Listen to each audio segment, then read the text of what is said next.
जगत गुरु शंकराचार्य स्वामी निश्चलानंद सरस्वती जी के आगमन को लेकर बेनीपट्टी प्रखंड के अरेर के डीह टोल में जोर शोर से तैयारी चल रही है।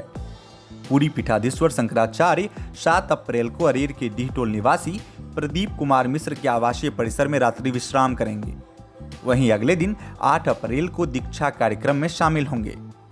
कार्यक्रम को सफल बनाने के लिए समिति का गठन किया गया है, जिसका अध्यक्ष बुआजी मिश्र को बनाया गया है।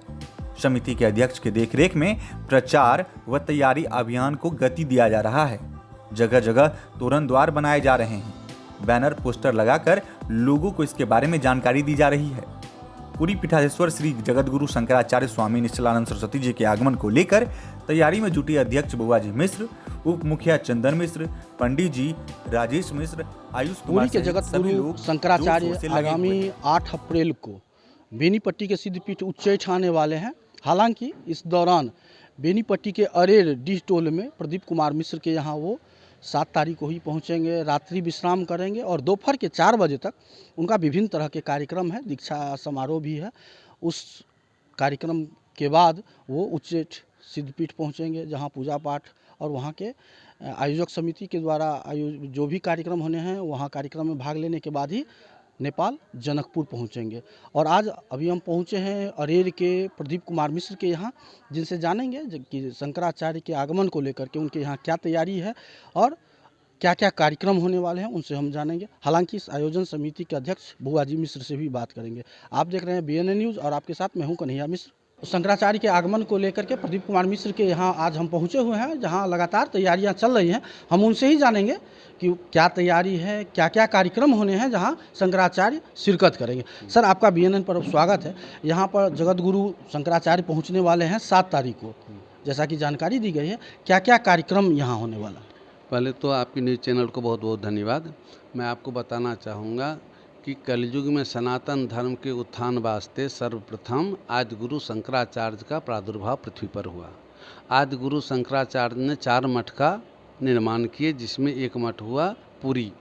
अभी पूरी पीठाधीश्वर श्री निश्चलानंद सरस्वती जी हैं। बड़ी सौभाग्य की बात है कि निश्चलानंद सरस्वती जी हमारे मिथिला के ही हरिपुर बक्सी टोल के निवासी हैं, जो हम लोगों के लिए परम सौभाग्य की बात है। आज अगर मिथिला का पहचान विश्व लेवल पर है तो जगत गुरु शंकराचार्य के रूप में जो मैथिल हैं, मिथिला से बिलोंग करते हैं। उनका कार्यक्रम ये है कि भारत हिंदू राष्ट्र घोषित हो। उनका भविष्यवाणी है कि आने वाले 3 साल में भारत हिंदू राष्ट्र बन जाएगा। उनके जीवा पर साक्षात सरस्वती का वास है, तो वृथा न हो ही देवरी शिवानी। उनका कहना है कि जो जीव से निकल गया वो कभी भी असत्य हो ही नहीं सकता। ये 100% सत्य है कि आगामी 3 वर्ष में भारत हिंदू राष्ट्र घोषित होगा। इसी क्रम में राष्ट्र उत्कर्ष आयोजन के तहत उनका कार्यक्रम रखा गया है जनकपुर सीता मैया की नगरी में, जो 10 तारीख को आयोजित है। अपने यात्रा के क्रम में उनका एक प्रवास अरेर में भी रखा गया है, जो अरेरवासी के लिए परम सौभाग्य की बात है। हम यह कहते हुए आनंदित एवं गौरवान्वित महसूस करते हैं कि उनका पदार्पण 7 तारीख को अरेर में होने जा रहा है। रात्रि विश्राम अरेर में होना है 7 तारीख को। 8 तारीख को एक संगोष्ठी होगी। संगोष्ठी में मुख्य रहता है कि प्रश्नोत्तर, धर्म, आध्यात्म एवं राष्ट्र से संबंधित आप कोई भी प्रश्न माननीय गुरुजी से कर सकते हैं। गुरुजी उसका समतुल उत्तर आपको देके आपको संतुष्ट करेंगे। दूसरा होता है दीक्षा कार्यक्रम, कि जो भी भक्त चाहें कि उनसे दीक्षा ग्रहण करें, वो उनसे दीक्षा ग्रहण कर सकते हैं। उसके लिए कोई कंडीशन नहीं है, कोई टर्म्स नहीं है, कुछ भी इस तरह की मांग या कुछ ये नहीं है। 8 तारीख को गोष्ठी के उपरांत पादुका पूजन होगा। पादुका पूजन के बाद दीक्षा कार्यक्रम होगा, प्रसाद वितरण होगा, कार्यक्रम की समाप्ति होगी। पुनः संध्या 5 बजे हम लोग गुरुजी को पूरे मान सम्मान के साथ यहाँ से विदा करके उच्चैठ स्थान तक पहुँचाने का कार्यक्रम रखे हैं। तो ये थे प्रदीप कुमार मिश्र। अब हम जानेंगे आयोजन समिति के अध्यक्ष हैं बुआजी मिश्र।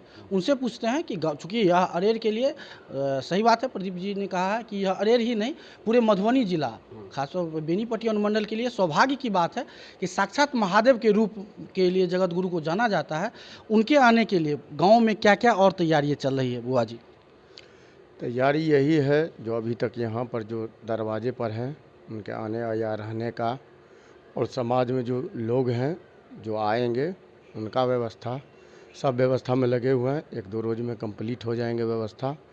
और हम समाज के आदमी या दूर दराज से जो आएंगे उनका हर एक चीज़ का व्यवस्था है, नाश्ता हो, पानी हो, खाना हो, पीना हो, सब कुछ व्यवस्था है, रहने का व्यवस्था सब कुछ है, यही व्यवस्था है। गांव में जगत गुरु के आगमन को लेकर के माहौल क्या है? गांव में बड़ी ही उत्साह की माहौल है। लगता है जैसे चंद्रमा पृथ्वी पर उतरने वाले हों, मेरे घर राम आने वाले हों। इस तरह की उत्सुकता, इस तरह का वातावरण न केवल अरेर डीहटोल में, अरेर के इर्द गिर्द चारों तरफ एकदम खुशी, आनंद एवं उल्लास का वातावरण छाया हुआ है।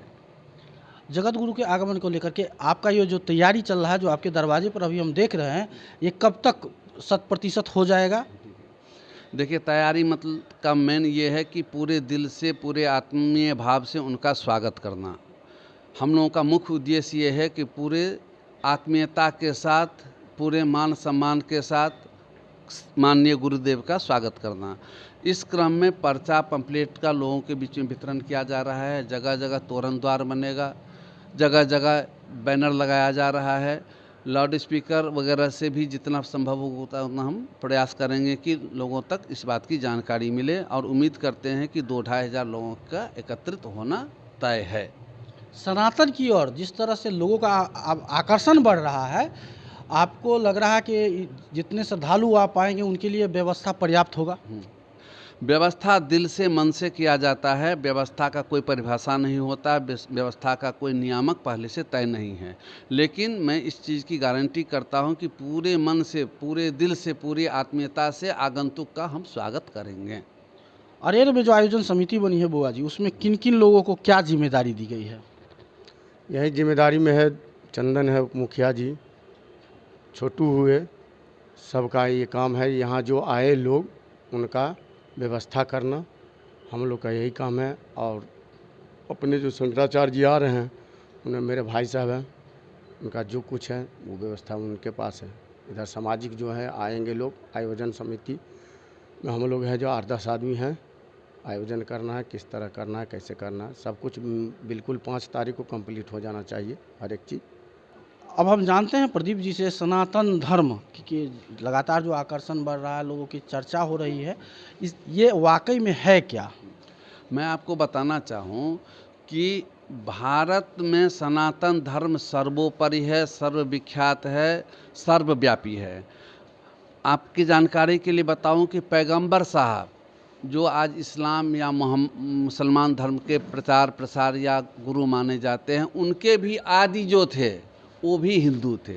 अगर हम अपने आदि को याद करें तो मुझे यह कहते हुए बड़ा गौरवान्वित महसूस होगा कि पैगंबर साहब के भी आदि जो थे वो सनातन धर्मी थे। जैन धर्म के भी जो आदि थे वो भी सनातन धर्मी थे। बौद्ध धर्म के जो आदि थे वो भी सनातन धर्मी थे। तो हम तमाम धर्मावलंबियों से स्वागत करेंगे कि आप लोग पुनः उसी मूल धारा में लौट आएँ जिस धारा में आपके पुरखे, आपके जो स्टार्टिंग पॉइंट है वो लोग थे। आप भी उसी धर्म में पुनः वापस आ जाएं। और दिन ब दिन सनातन धर्म और मजबूत होता जा रहा है। उसका एक बहुत अच्छा उदाहरण है कि वर्तमान राजनीतिक परिदृश्य में यूपी जैसे स्टेट में जोगी जैसे मुख्यमंत्री हुए हैं, और भारत जैसे देश में माननीय यशस्वी प्रधानमंत्री जो काफ़ी हिंदू धर्मावलंबी है। ये सब संकेत है कि सनातन धर्म अपनी मजबूती की ओर बढ़ रहा है। तो ये थे अरेर से, जहाँ जगत गुरु का आगमन 7 तारीख को होना है। और इसी क्रम में आयोजन समिति में हमारे साथ चंदन जी है जो इस पंचायत के उप मुखिया भी है, और आयोजन समिति की क्या तैयारी है, उनके अंदर क्या जिम्मा है, उन्हीं से जानते हैं। चंदन जी, क्या तैयारी आपको दिया गया है, जिसकी जिम्मेवारी दी गई है, क्या करना है? देखिए, संयोजक समिति के जो अध्यक्ष हैं वो हमारे बड़े भैया बुआ जी मिश्र हैं। संयोजक श्री प्रदीप मिश्र जी हैं, जो उनके द्वारा हमारे कमेटी को जो कार्यभार दिया गया है, पूरे समाज को ये सूचित करना है कि हमारे यहाँ जगत गुरु आ रहे हैं, उनका स्वागत अभूतपूर्व तरीके से किया जाए। सभी नौजवान इसके लिए उत्साहित हैं। हमारे जितने भी सीनियर हैं, जूनियर हैं, माता हैं, बहनें हैं, सभी उनके स्वागत के लिए आतुर है। और पूरे मनोभाव से स्वागत की तैयारी जोरों से चल रही है। जगत गुरु के आगमन को लेकर के क्या गांव में माहौल आध्यात्मिक है? आपके परिप्रेक्ष्य में, क्षेत्र में क्या किया जाना अभी शेष है? अभी ऐसा लग रहा है जैसे पर्व का माहौल आने वाला है। ये पर्व के पावन बेला जैसा होगा। हम लोग बहुत उत्साहित हैं। परम पूज्य महाराज जी को देखने के लिए हम लोग बहुत उत्साहित हैं।